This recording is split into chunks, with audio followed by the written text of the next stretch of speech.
Uh, you can see the Stanley Cup shirt, right? Yeah. It's important. It's important. We're number one.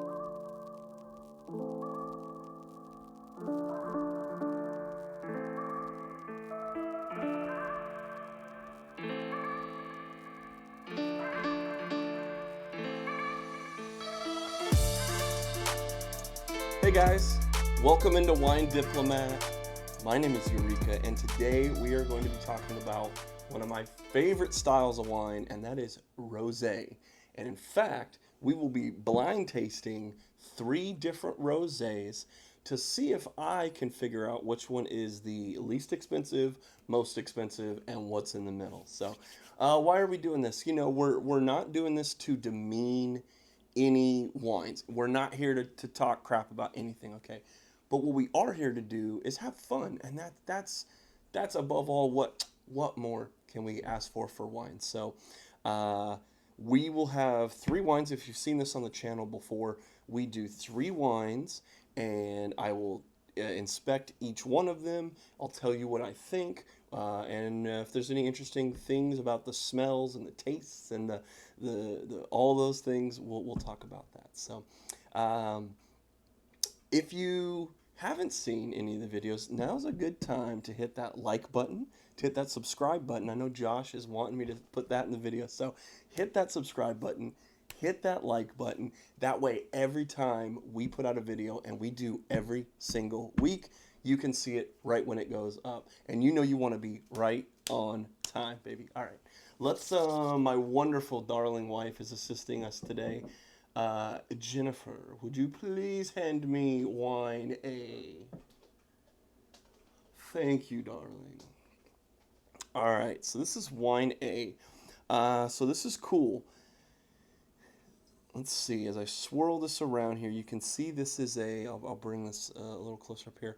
This is like a very, not dark red, but it's like a like a watermelon pink. Rosés are gonna have different shades of pink, and I think each one of these is gonna be different shades. So we'll see. Um, the color doesn't necessarily tell me if it's going to be one thing or another. In some cases, maybe, but what we're looking for is maybe how this wine is made, because there's two different big ways that you're going to make rosé. Number one is you take a red wine and a white wine and you put them all together and you get yourself a pink wine, okay, right? And that might be, you might see more of this, where it's like we took a red wine, we took a white wine, we put them together. Like you might take a Pinot Noir and a Chardonnay and put those together, right? Um,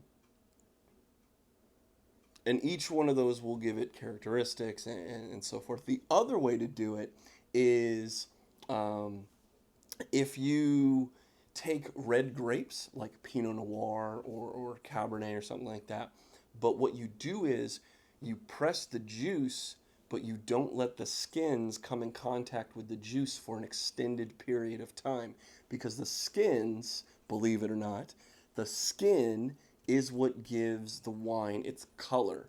So when you're getting, like, when you look all in here, this is all because of the skins giving it that color, unless they're adding the color, like if it's a really cheap wine or something like that. But I think let's dig in.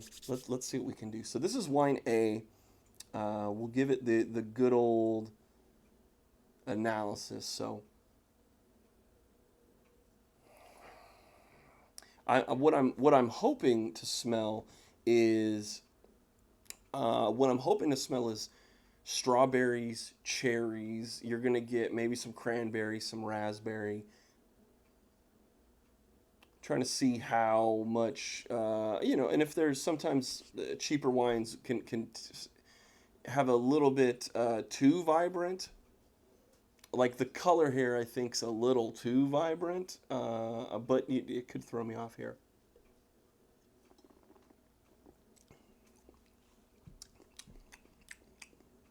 I'm gonna have to go back in here because I have a very specific tasting note that I get off of this. I'll give you that in a minute.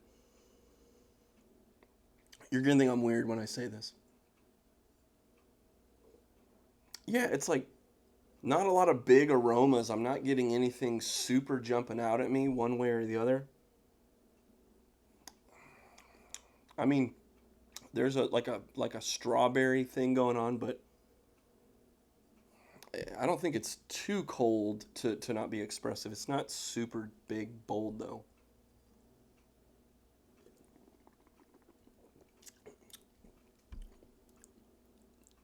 Watermelon Jolly Rancher.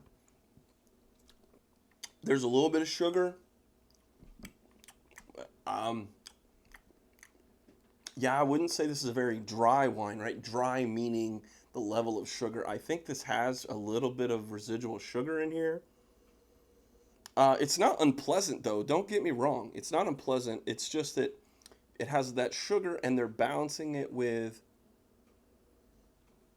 a little bit of acidity, and what it comes through is like a sour watermelon Jolly Rancher.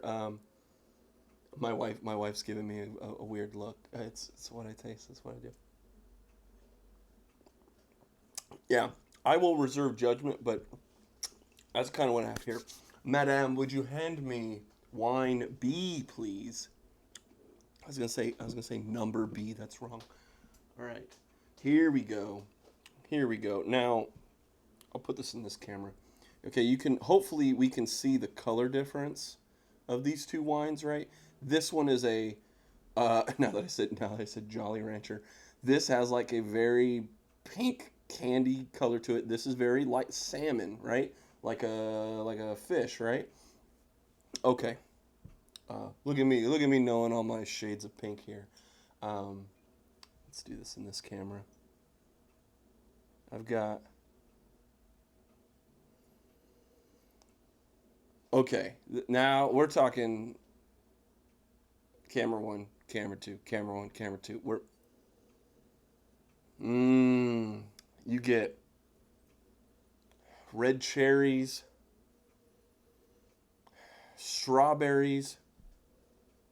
There's a floral element that wasn't in the first wine. This is expressive. This is like, yeah, buddy. Okay, now we're getting somewhere here.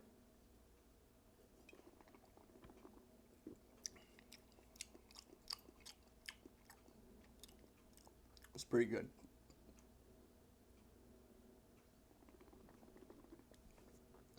All right.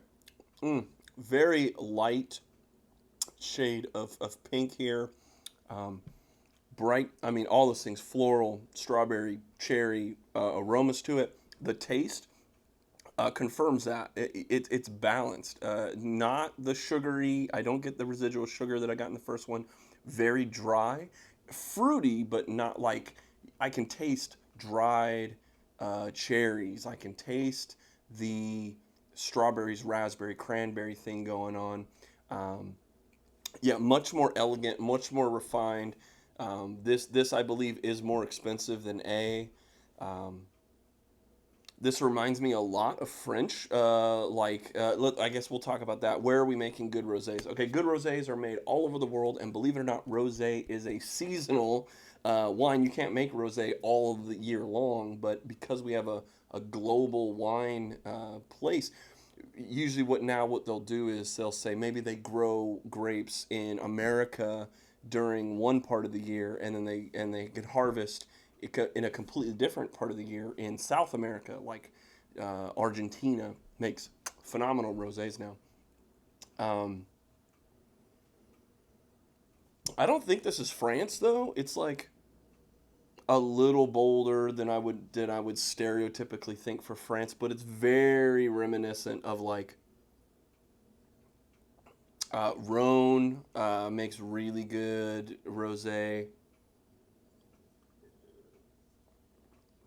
Bordeaux, south of France. Okay, Côte de Provence is like the most famous place. So I'll give this one more swirl here, just so you can get that. But I will put that to the side here. Let's try the final one. Wine C. Okay. Woo. All right. So let's here. I'll get this. Maybe a little bit in here. Maybe you can see it in this camera. All right, and then we'll get it up here in the zoom. Okay, much different. We'll compare this. This is wine B, wine C. Now this is almost like a non. It's almost more yellow than it is pink, right? Um, I mean it.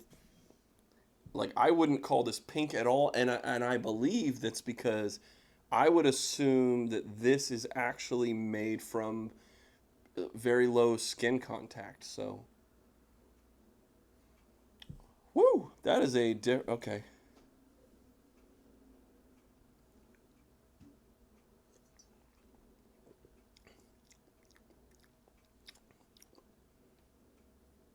I don't get.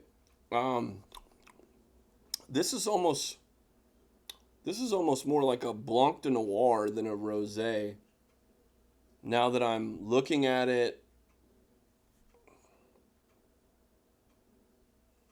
yeah. I so the difference being a Blanc de Noir, right, is a white wine made from red grapes. So a lot of times there'll be sparkling Blanc de Noirs. Um, I'm not sure this is a rosé. I don't. I think my wife went and got a different wine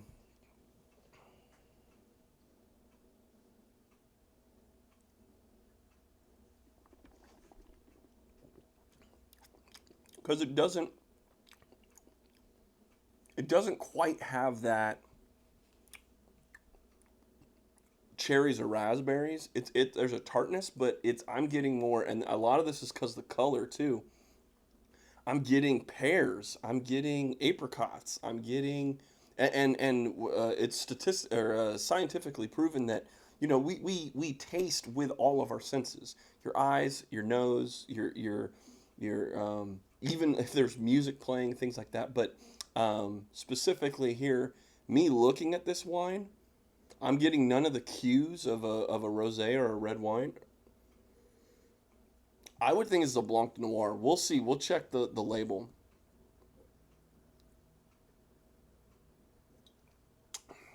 But is it expensive? That's kind of an expensive process to do Blanc de Noir. You're taking red grapes and you're making sure you got to make sure that that skin doesn't come out. So, let's see.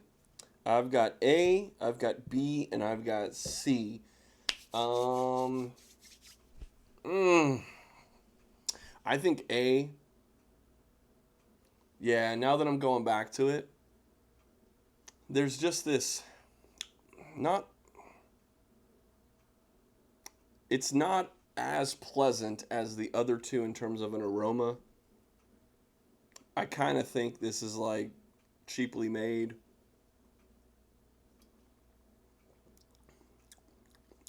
Woo, pucker up, man. It's Jolly Rancher or Sour Patch Kids or eh, I think this is the least expensive of the three wines. I'll go back to B.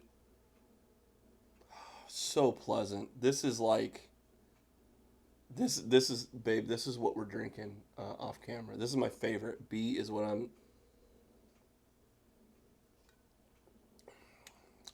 It's pretty good. Is it the most expensive though? I don't know. And so what I'm doing is right. If you've seen the other videos, what we're doing is I'm trying to take all of it in. Right. The smell, the color, the taste profile.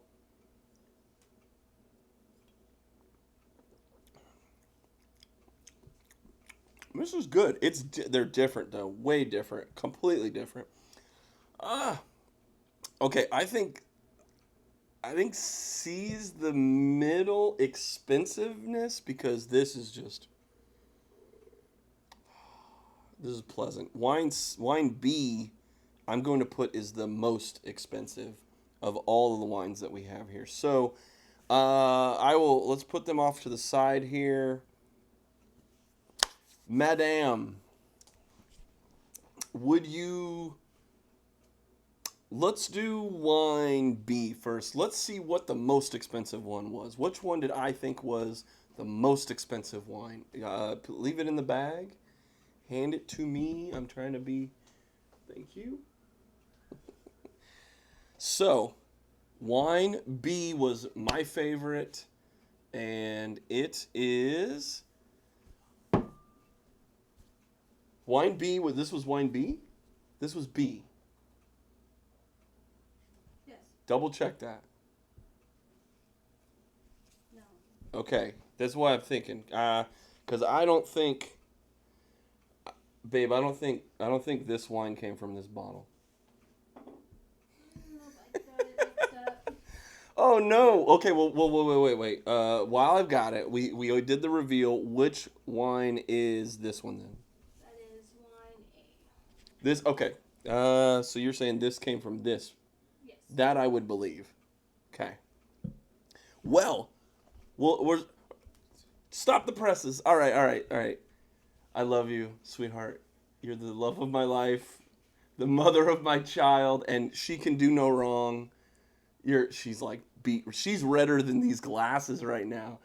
I kind of want you to get on camera. Okay, but I won't embarrass you that much. Okay. So this is Frontera. Babe, am I in this camera here? Now I'm thrown off here. All right. You can see the wine. Okay, cool. So this is Frontera Rosé Twilight from Central Valley, Chile. This was wine A.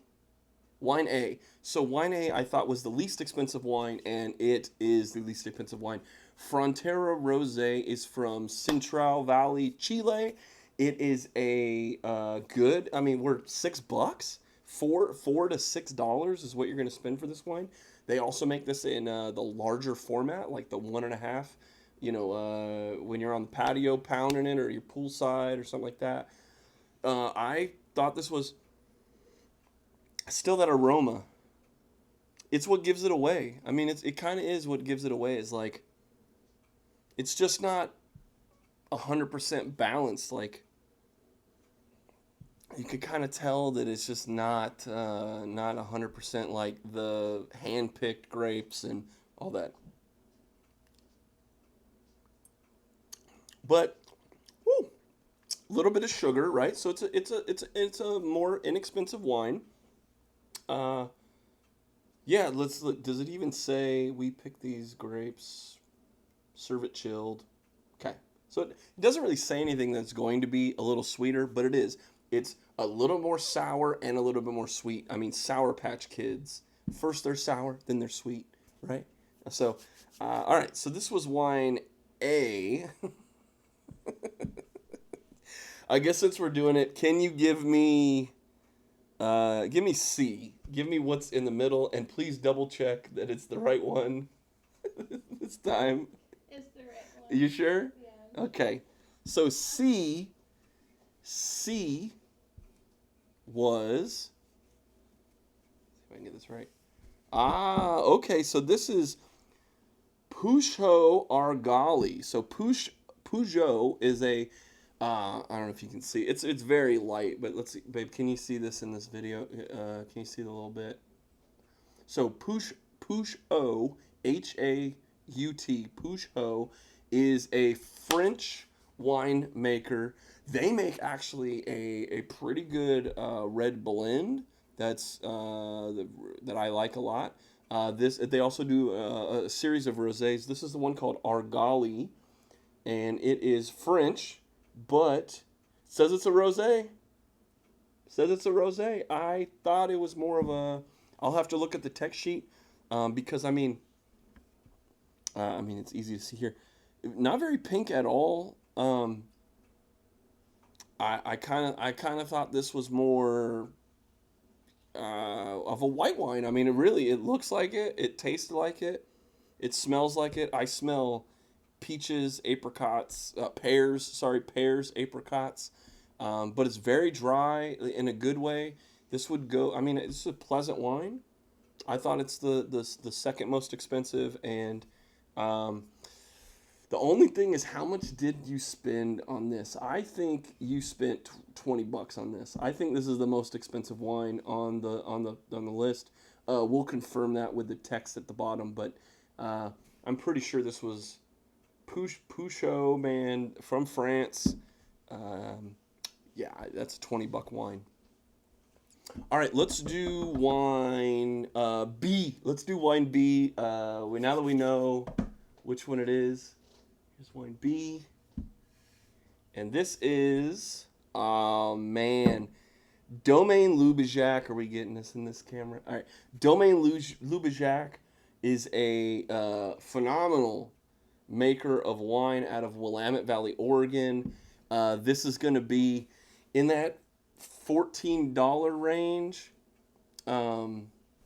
It's going to be kind of like a very French style rosé, but it's out of Oregon, and I love it. This is they do make.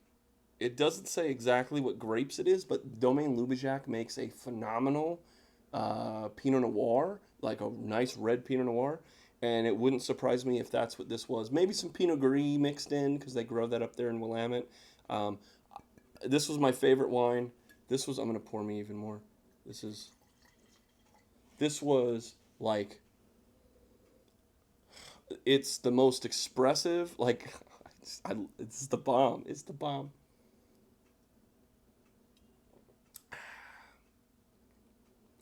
It's the best. It tastes the best. It smells the best. It looks the best. I mean, this is a rosé that I'm gonna bring to the pool party. I mean, here in Tampa, we're celebrating all our championships and everything, and unfortunately, it's like 90-something degrees every day. But this is what you want to bring. This is the main event right here. This is what you want to bring. Josh, we got to tag these guys. We got to show them the love. So they're who I think is the best. Well, we've gone over what I thought was the least expensive. I got that right. Wine C, unfortunately, it is the most expensive wine. Peugeot is the most expensive wine. But the best wine, even though I was wrong, I'm happy to be wrong to say Domaine Lubijac was what I thought was the most expensive. It's my favorite. It's what my wife and I are going to drink off camera. And, I might be wrong, but the real winner is you. So thank you for coming on this journey with us. Please, if you like these wines, if you've had Frontera, let me know if it's your favorite wine. Peugeot Argali, let me know what you think about it. And Domaine Lubijac, when you try it, hit me up in the comments. Let us know that you like this wine. So from all of us at the Wine Diplomat, for Josh, for my wife, for my little baby, my 2 cats running around today, we all say thank you. Make sure you hit that like button. Make sure you hit that subscribe button. And check us out every single week as we try to make you a little bit more informed and a little entertained. So from all of us at Wine Diplomat, we say cheers. We'll see you next week.